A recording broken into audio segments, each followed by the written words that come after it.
All right, welcome everybody. This session is best in the Voices of the World series. So we actually have two versions of that. We have for Spanish, Voces por el Mundo, and for French, we have Voix du Monde. So we'll be looking at both of those curricula together because they're formatted very similarly, and there's best practices that you can apply to either one. Go ahead, Hannah. All right, so you actually have four presenters from the Voces digital team today. In addition to Hannah and me, you're also going to hear from Lorena and Valentina. So we'll be handing this presentation off between us as we go. Hannah's the one in control, so if you hear us say, go ahead, Hannah, that's what we're getting.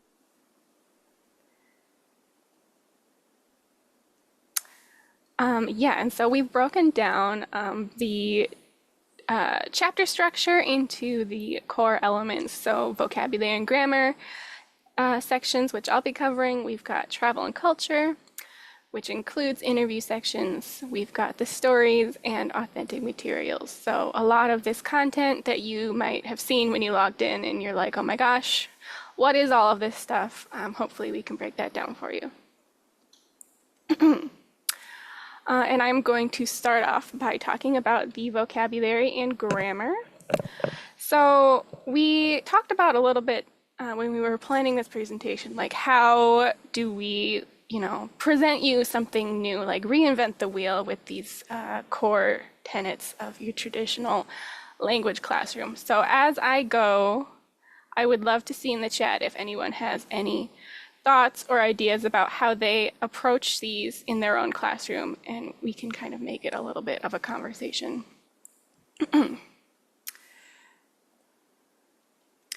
So you're first going to find the vocabulary section at the beginning of each chapter in either series, and it's going to set the tone of the theme of the entire chapter. And it will be accompanied by following grammar sections as well. So you're going to have that at the beginning, up at the very top here, and then at the very bottom, there's also a complete list of vocabulary as other things pop up throughout the chapter, so you can have that to refer to. And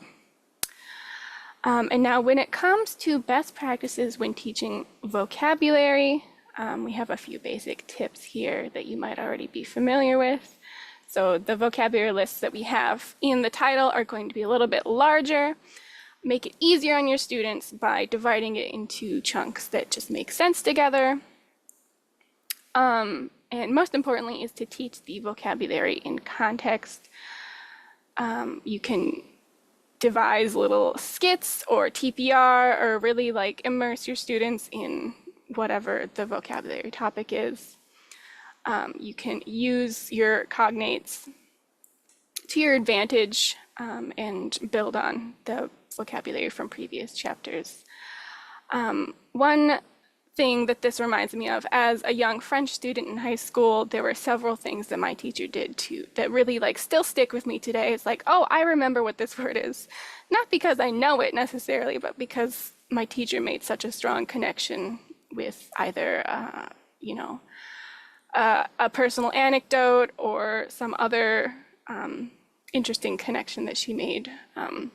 For example, I am never going to forget that the word fondre in French means to melt, because she was like, yeah, well, fondu in the past tense is the word. And I'm like, oh yeah, melty cheese, it's melt.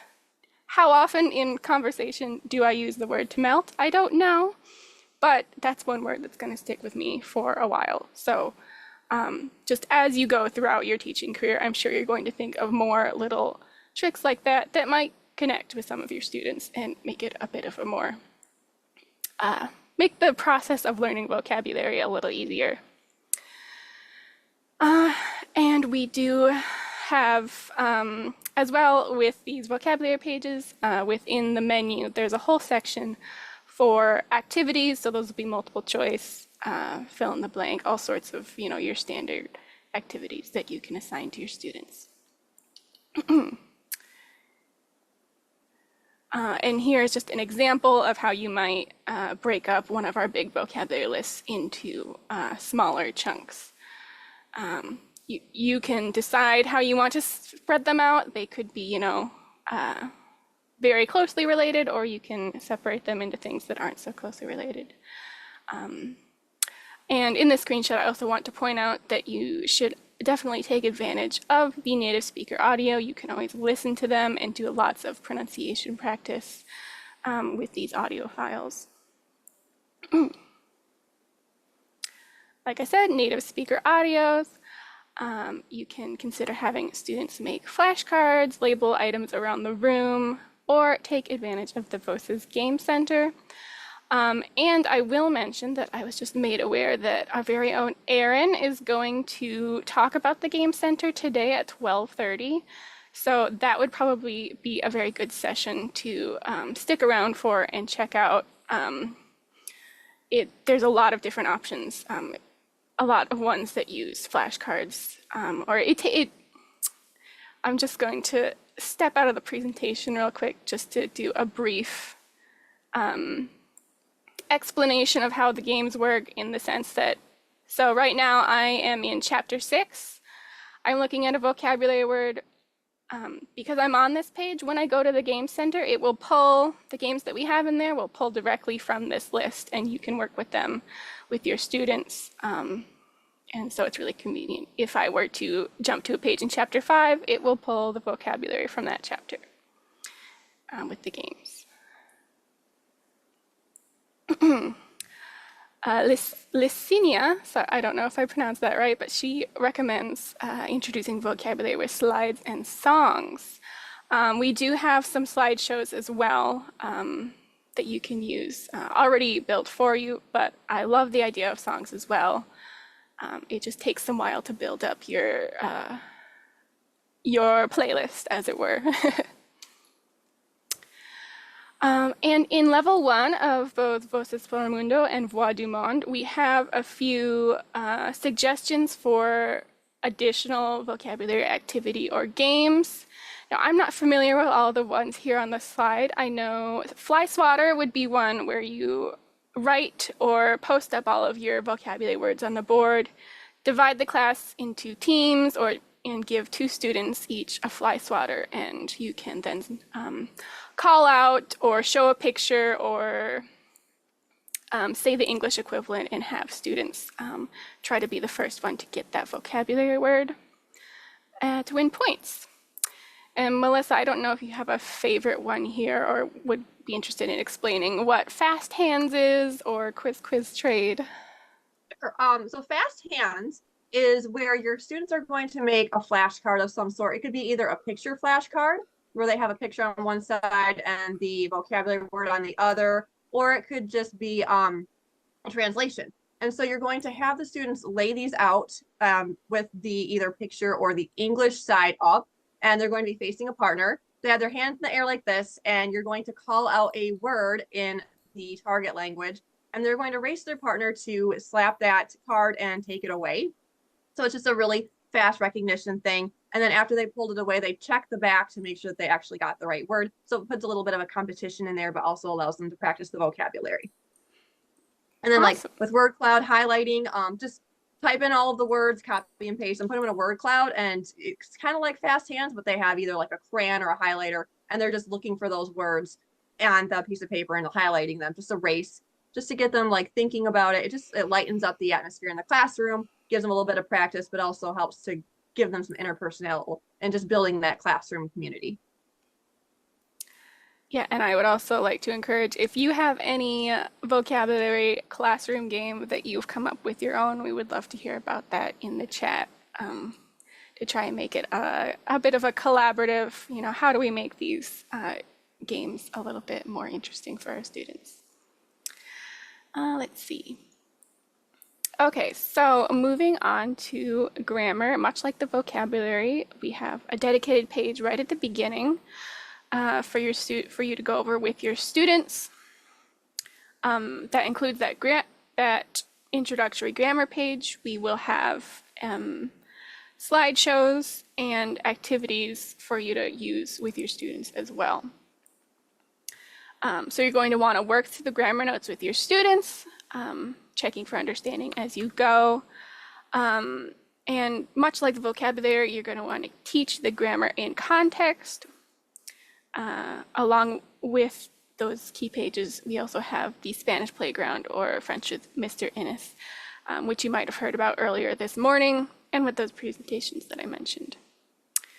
And I just want to see if I can highlight one of the grammar pages. So I think I have a screenshot of this or later on, but also with every grammar page, there should be an example conversation that you can read with your students and listen to at the same time with native speaker audio. So that is one way to put it into context.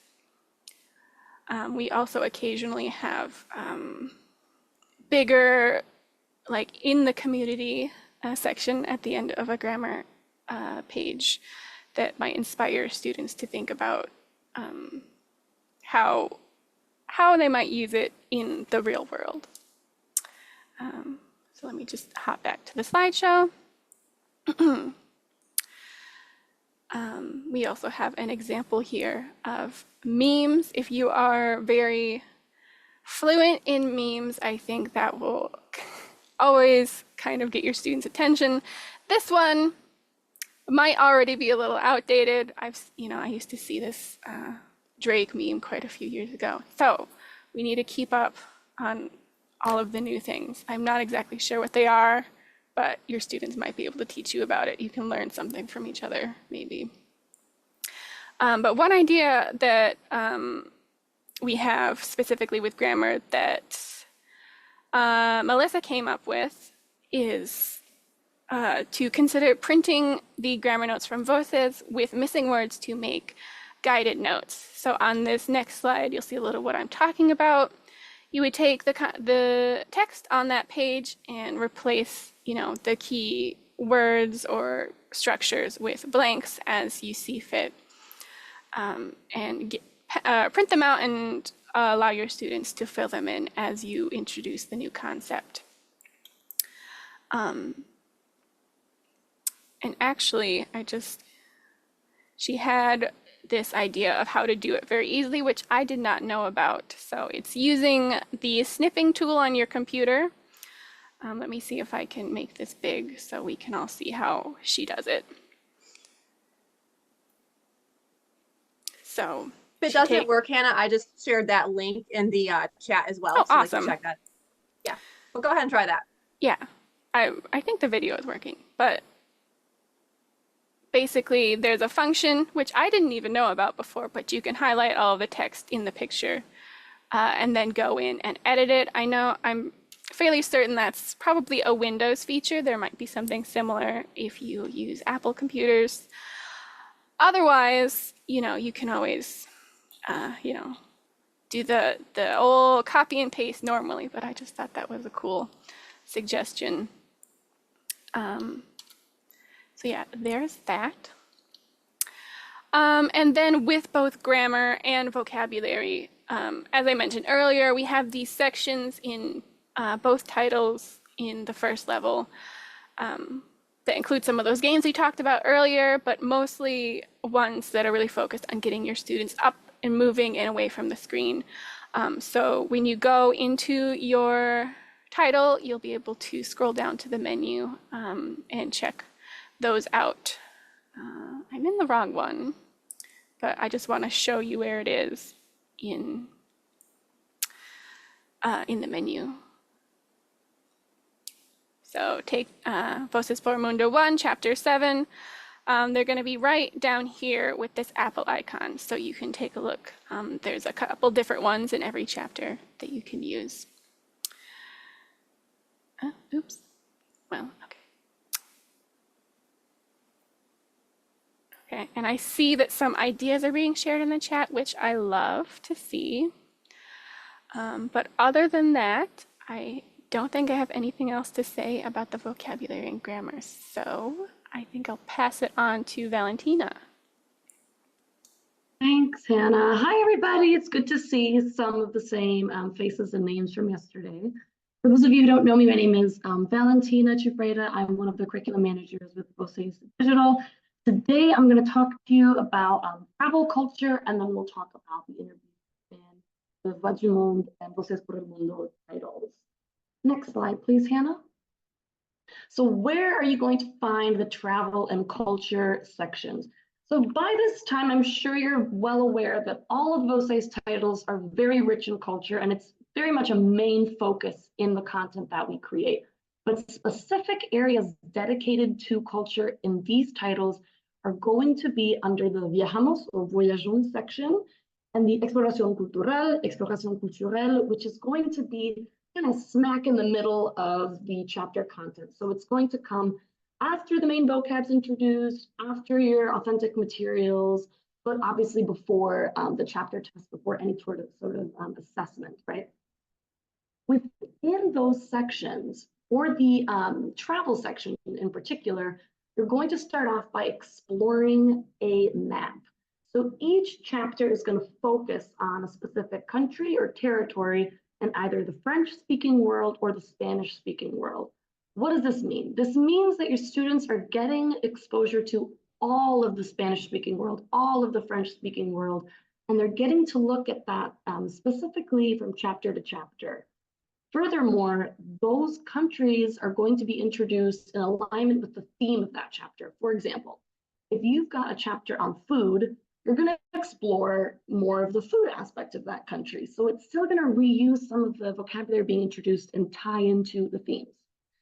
So in the travel, we're going to start with the map of the country, as I just said. We're going to see that geographic visual, what bodies of water are near it, what are the bordering countries, what's the capital, what are some other famous cities. We're also going to see some videos and a panorama. You might be familiar with the panorama already. It is a feature that gives you that 360 view of a specific cultural site or area in that country or territory. And it's really fun to just kind of get a immersion of a visual for that space. Of course, all of these pages for both the travel and cultural exploration section come with activities. So this means that a really great way for you to introduce these sections to your class is to look at those videos, panoramas, and images together, and then maybe do those activities independently. And I'll get back to that in the next slide. But just to finish up this slide, in the culture section, so cultural exploration, we're going to be looking more at readings, right? We're going to be reviewing some content, activating background knowledge.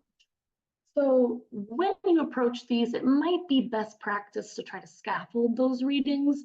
Sometimes students can get a little bit intimidated by those larger texts, or even just a paragraph of text. So we recommend scaffolding those readings, holding their hand a little bit more in the beginning, and then having them progressively grow strong enough to be able to tackle those readings on their own or in group work. The culture section has approximately, I want to say, 4 to 5-ish different pages or activities that include videos and, again, a lot of text, a lot of reading material with, of course, accompanying images. The culture section is also a great opportunity for interactive class discussion. So like I said, being able to project those images and those videos and view them as a class and then have more of an informal discussion, either in the target language or in English, or both, is a great way to use these materials. And of course, assigning comprehension activities as independent work. Another way you could do this is present perhaps the video to the class, have a quick little discussion, have students work independently on the accompanying activities, either for homework or in class, and then speak with their partner about their answers. What you'll find is that a lot of these activities ask the students open-ended questions, or, hey, what would you like to explore in this city? What speaks to you from this image? Do you have a similar cultural tradition in your household or in your city where you live? And it can be really fun for students to share that and discuss that together in partner work. Next slide, please. Okay, so this is an example of one of the panoramas I was talking about. As you can see in the image, we've got some arrows that will let you kind of move all around a panoramic view. Of course, comes the description. And as you can see, there's so much to unpack just from this one example. Next slide, please, Hannah. This is going to be an example of what you could find under our cultural exploration section. So here we have more text, a little more descriptive information about a cultural element. Here we're talking about traditional dress in Guatemala. And like I said, everything is going to usually be accompanied with imagery because we know that students are also visual learners as well. And of course, who doesn't want to look at beautiful images? Next slide, please. All right, so just a few more tips for you. When you are working on your students with these different cultural activities, you might find that they really latch on to a specific assignment or a specific section. Dive deep. Supplement those sections with your own material or YouTube videos that you find online. Perhaps you find an article online that you want to include as well. There's so much you can do to further look at any of the cultural sections that we introduce. You could also just say, hey guys, for homework today, can you do some more research on this really cool aspect that we talked about? And students can then either do some presentational writing, they can present in class the next day, have some group work discussions. So really just latch on to what your students are excited about, because that's just going to make them more interested in diving deeper as well. Like I said earlier, travel pages are great homework assignments, but probably more importantly, they are great substitute teacher plans and really great to do right before you have spring vacation, Thanksgiving break, Christmas break, or any day that you feel like your students are a little bit tired of the grammar and they need a little more spice in the lesson plan. All right, next page, please, or next slide, please. All right, let's move on to the interviews. If you have any questions or concerns or anything you want to mention about the travel and culture, feel free to put it in the chat or ask us the Q&A today. So for interviews, something you'll probably notice with all of the BOCES titles is we have native speaker interviews. So that means we have native speakers that are going to be presenting on their lives, a topic that loops in with the theme of the chapter, presenting on their experiences and connecting with the student. Next slide, please. What are some best practices for interviews? So interviews can be really popular with students, and we think one of the great ways for you to introduce these is to watch the video first as a class. Pause that video here and there to just kind of check in on comprehension, discuss some key details that are being presented, especially when you're first watching the video together. As the teacher, you can lead class discussions to kind of talk about a specific thing the speaker may have said and compare the students' experiences to those of the speakers. So obviously cultural comparison is huge. And to be able to do that right off the bat with the interviews is pretty easy because you're literally watching someone speak about their lived experiences in the target language of one of the countries in either the Spanish-speaking or French-speaking world. You can also assign the accompanying activities for those interviews as homework or independent work in class. Discussing the responses to the activities can be done following that independent work. And you can also kind of review what was discussed the next day, or again, great substitute teacher plans. Next slide, please, Hannah. All right.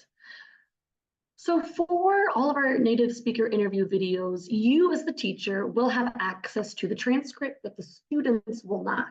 And especially in that first year, and honestly, even the second year, can be a little bit overwhelming and intimidating for students to listen to, 4 or 5 minutes of speaking and going, ooh, what are they saying? I'm so confused. It really would help me to have some text to follow, at least initially. So what you could do is print the text, but have some missing words in there. So the student has some help. They don't feel as lost as they may have been without the transcript, but they're still really actively listening and they feel empowered when they go, oh, I know this word, and they can fill in that blank. You could also provide this transcript as a whole for extra support.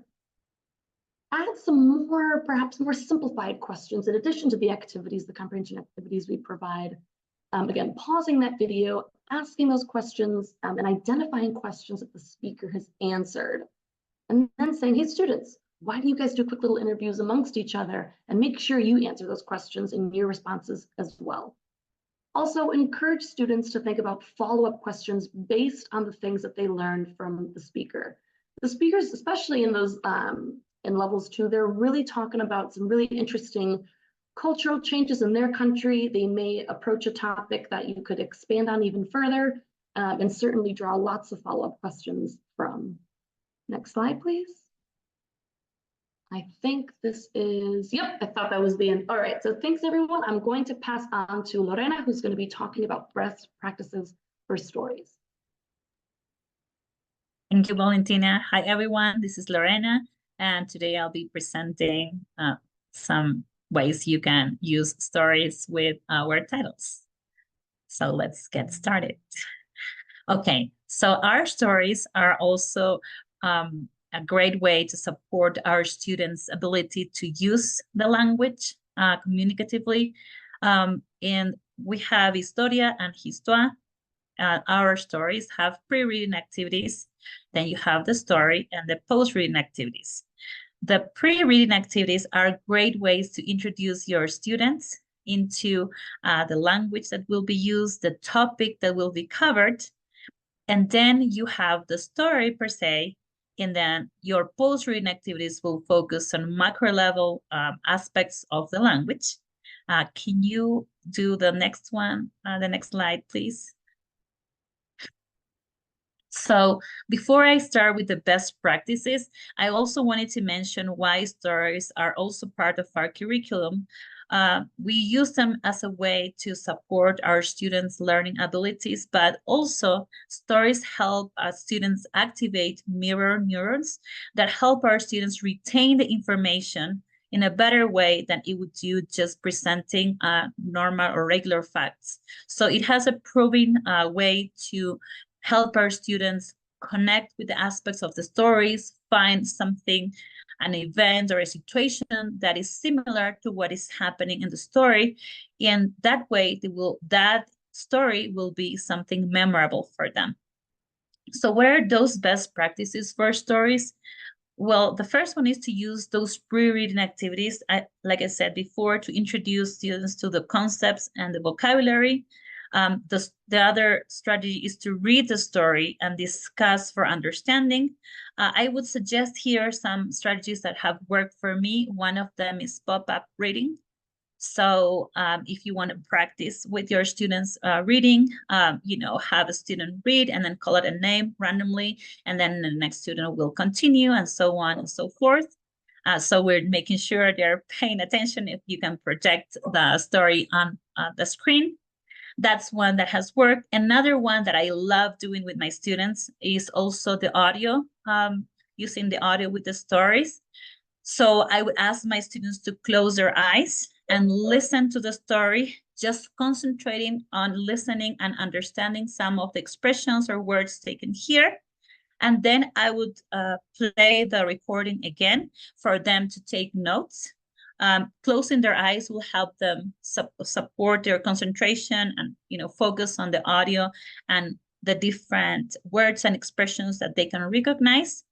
And then another activity that also has worked for me presenting or introducing a story is have students say focus on a specific word, and when they listen to that specific word, they would either like raise their hands or both hands, so to add more movement to that activity.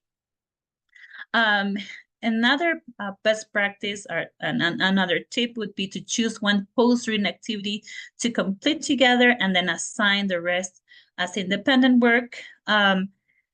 Post-reading activities are amazing in a ways to check for understanding of the details of the different stories. You can also include or add macro level activities that I will cover and give you some examples in a minute. Can you have the next slide, please?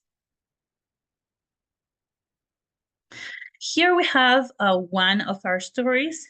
It is in French.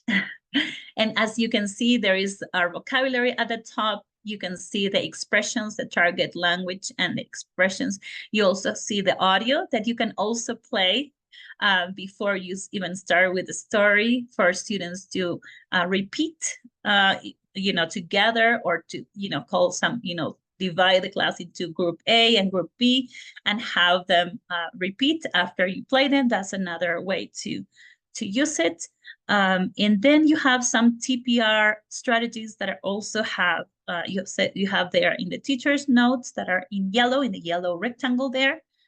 And then you have the story. The great thing about this version is that you also have the illustrations. I love using illustrations with my students as a prediction activity. And sometimes I would just show one. You could click on it, make it big. You could print it and say, you know, what do you think we're gonna cover in the story? And then we can check if their guesses were right or wrong at the end of the story. That's another thing. You also have the hover over text that is highlighted in blue for those aspects of vocabulary that our students might not be familiar with. So you have that as well. And yes, Hannah is pointing out that the illustrations for stories in Voces por el Mundo 1 y 2 are coming up soon, which is amazing because you can use them for these specific purposes. And let's go to our next slide, please. Here you have an example of activity 1. And this activity, like the true or false, refers to like a set of macro level activities, specific aspects of the details in the story. And I love the drag and drop activity. This is a great way to support our macro level activities and help our students understand the sequential organization of the story. Which is another way to also support their development. And as Justin was explaining yesterday, and also Erica mentioned, you know, we are trying to take students to incorporate phrase levels, sentence levels, paragraph levels, and discourse level. So this macro level activity of organizing the sequential order of the events is another way to support those skills. Can we move to the next slide, please? So here are some tips that I can also share with you to help you work and use these stories. The first one is to present the story paragraph by paragraph. So that could be also a way to avoid overwhelming our students. Maybe focusing also, Brian Kendall was mentioning, like, you know, just even preview the first sentence. That will prepare students for the story. Then the second one is play the audio first and have students take notes. This is something that I also shared before. Another one is to dramatize the story with your class. That is a fun activity. And also in the house, we have different videos that show different ways in which we can dramatize the story or use students or actors, split them into groups, have those students that are not so confident with the language, just move their mouth as Erica was mentioning, and then you can be the voice. That is a fun activity. Using puppets is another one, just finger puppets, have your students draw. For younger learners, for the students that are a little bit older, you can have stick also puppets. I mean, there are so many ways you can use them, and they love. I work with teenagers with the stories, and they love doing these activities. Another one is get your students to draw the story sequence, which I also work with some also teenagers and middle schoolers. In the next slide, I will share a couple of those drawings. The first one that you see on the left is on a story in Spanish, which is a cute drawing. You also have the ability in our Voces editor to just add a template or add the picture option. So say if you want to have, let's say, a competition of students drawing and, vote for the best one, you can have that winner take a picture of that and upload that in the section of the story right below the text. That's another possibility. If your students are a little bit shy drawing, I had another example of students like just printing or searching for pages, printing them, and then retelling the story. That way, And then the other option is to create a a flap book that, you know, can also, if you have worked with, say, 4 stories in your class, then you might want to have students pick or assign a specific story. Each of them will draw, you know, a little bit on each flap, and then you can have them reveal one flap at a time for the rest of the students to guess which story it is. And, you know, there are so many ways in which we can make these stories also work for us. So I hope this is useful for you and you can enjoy and use these strategies. Definitely using stories is one of my favorite activities. So hopefully that also works out for you. Thank you for your time. Now it's time for Melissa.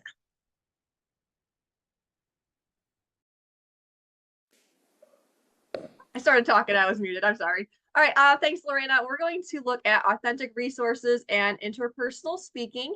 And I apologize ahead of time, my internet is lagging quite a bit. And I noticed that while my colleagues were speaking, I wasn't even yet seeing the slide that they were on. So if I have some awkward pauses or something like that, just bear with me. So, all right, starting with authentic resources, we've got the respective types that we have for each one. And what I wanted to point out here is that you have quite a bit to choose from in the authentic resources section, and that each one has a can-do statement associated with it. And that's that mountain looking icon right next to it. When you see a can-do statement, your students are going to know that this is associated with a very specific language goal and that it's goal driven, so that they know that they've got a purpose for doing this. It's, you know, a very worthwhile thing for them to do. Next slide, please. So what are authentic resources? Looking at ACTFL, they define them as real-life examples of language used in everyday situations. And in Voces Digital, you're going to see both video type authentic resources as well as print materials. For videos, it could be a ton of different things like commercials or tutorials, virtual tours where people are like YouTubers walking through a city and talking about what they see, songs, all kinds of video content. For print materials, you're going to see a lot of like infographics, authentic websites, advertisements, flyers, pretty much anything that is written in the target language and students could interpret in a real world situation is a great authentic resource. Next slide, please. And this slide, I just have a few examples so that you can see when an authentic resource is included in Voces Digital, it's going to have lots of visual support. It's going to be well organized. It's going to have just the right amount of text, if it's a text thing, for students to be able to interpret it. So it's got a ton of just like support built right into it because we're very, very careful about which authentic resources we choose to include. Next slide. So some best practices for authentic resources. The first thing that you want to do is pair it with related vocabulary lessons. So Hannah showed you about how the vocabulary is on certain pages and it's grouped. So you want to take a vocabulary list and look for an authentic resource that goes along with it.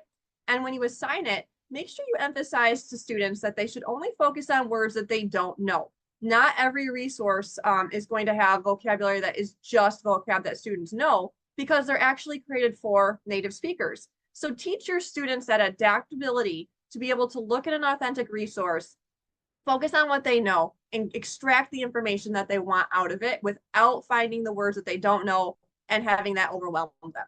So teach them to find some strategies for understanding meaning, even when there's unfamiliar words. So like, okay, you understand everything around this word.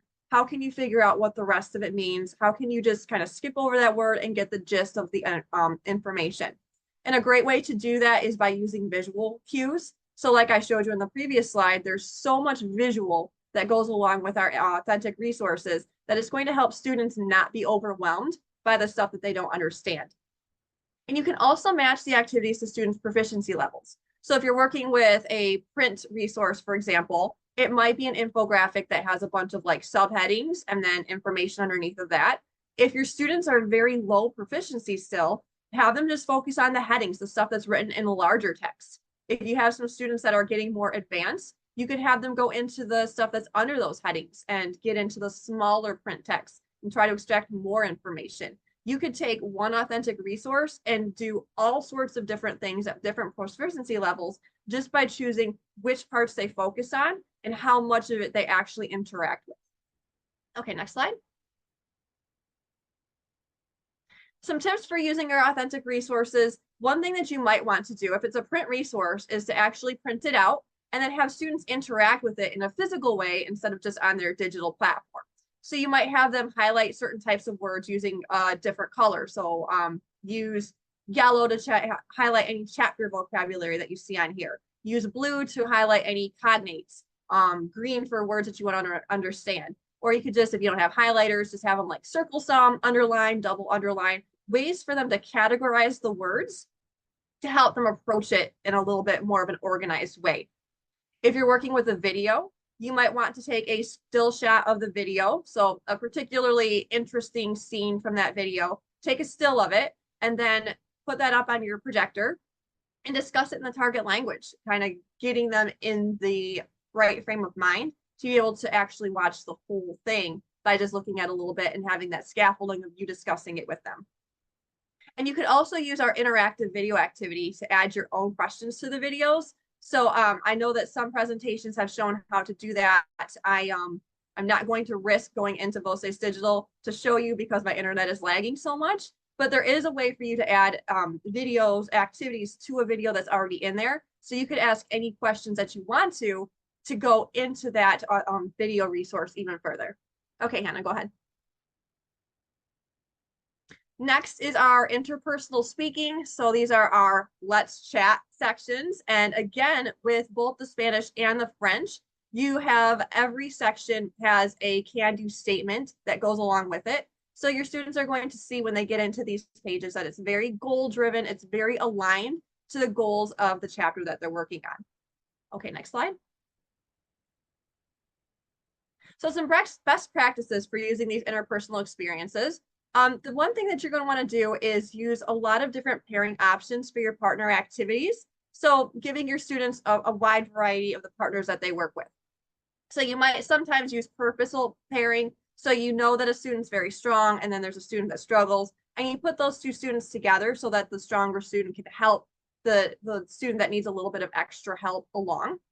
You might also just, for very simple ways of doing this, just have them partner up by proximity. Work with the person to your left or work with the person behind you, something like that.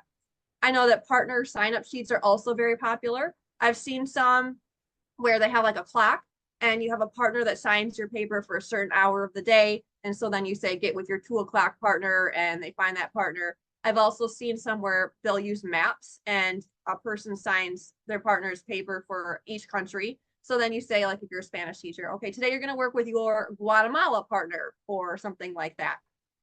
And Voces Digital also has a class groups tool where you can go in and actually assign the students on your own using this Voces Digital. And I do have a video for that. I'm not going to show it again because my internet is lagging so much, but I'll put that link in here and you can check out that video and it will show you how you can use that so that you've got your own way to just very quickly and very effectively put your students into groups.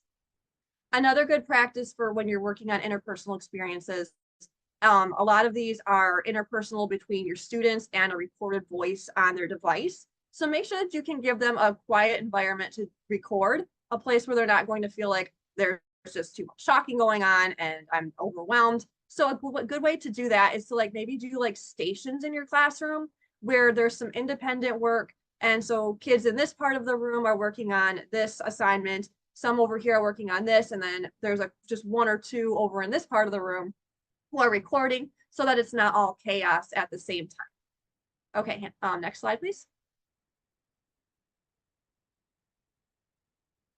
Some other tips for your interpersonal activities. We do have pre-made rubrics. So you could use those rubrics to grade your interpersonal activities, or you can create one of your own, and there is a way for you to do that in Voces Digital. I definitely recommend that you make your students familiar with the rubrics before they get into the activities. So take some time, project that rubric, tell them, okay, so this is the criteria, and here's what your scores could look like so that they know exactly how they have to perform. I also think it's a good idea to encourage students to grade themselves or each other. So if they worked on a partner interpersonal activity, have them grade themselves or have them grade their partner and discuss like, okay, here's why the score is this. That's going to help them do even better when there's an interpersonal activity on like their IPA or something like that. It's also a good idea if you have students that really need some scaffolding on the personal questions section, take that transcript section and take off the teacher only part of it and make it so that students can see it. Like Valentina had mentioned before, sometimes when students are brand new, just listening is overwhelming, but if they can see those words, it makes it a lot clearer. Like, oh yeah, I can tell that that's the word that they said now. So that's one thing that you can do. It's a great way to give that extra support to your students if they need it. And if you want to challenge them even more, you can change the recording parameters so that the prompts will seem more like a live conversation. So you can have it so that it'll read the question and automatically start recording. And then like give them a certain amount of time that they can record so they can't spend a long time like thinking of their ideas. They'd have to speak as if it were an actual live conversation. Okay, next slide. And this is just an example of what our rubric looks like. Again, share this with your students, make sure that they're well aware of how they're going to be assessed. So that way there are no surprises and they can actually go into this more confident because they prepared for it and they know what you're looking for. Okay, next slide. All right, that wraps this up.